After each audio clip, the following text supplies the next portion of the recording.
Nikita Mirzani setelah data pribadinya dibocorkan Bjorka, sebut tunggu saya bongkar identitas kamu. Nikita Mirzani menanggapi santai soal data dirinya yang dibocorkan Bjorka. Data pribadi tersebut berupa nomor induk kependudukan KTP-nya.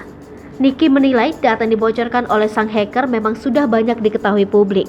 Apalagi profesinya sebagai artis membuat identitas Niki terekspos dan mudah dicari secara online. Niki juga sadar datanya tersebut bisa ditemukan di kantor pemerintahan hingga arsip sekolahnya dulu.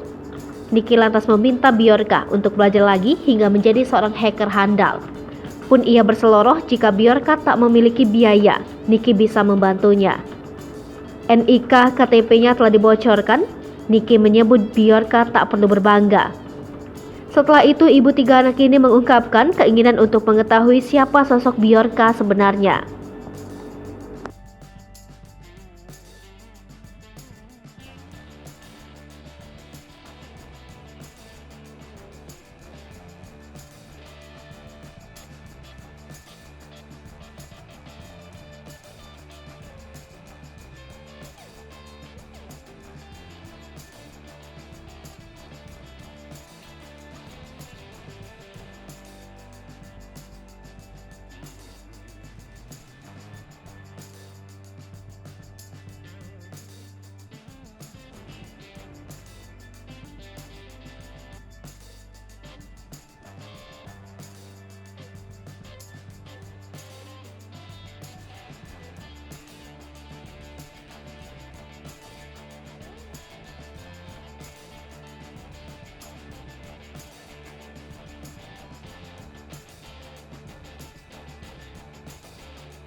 Hai pemirsa Sri Popo TV, jangan lupa komen, like, dan subscribe, serta tonton terus berita-berita terupdate lainnya ya.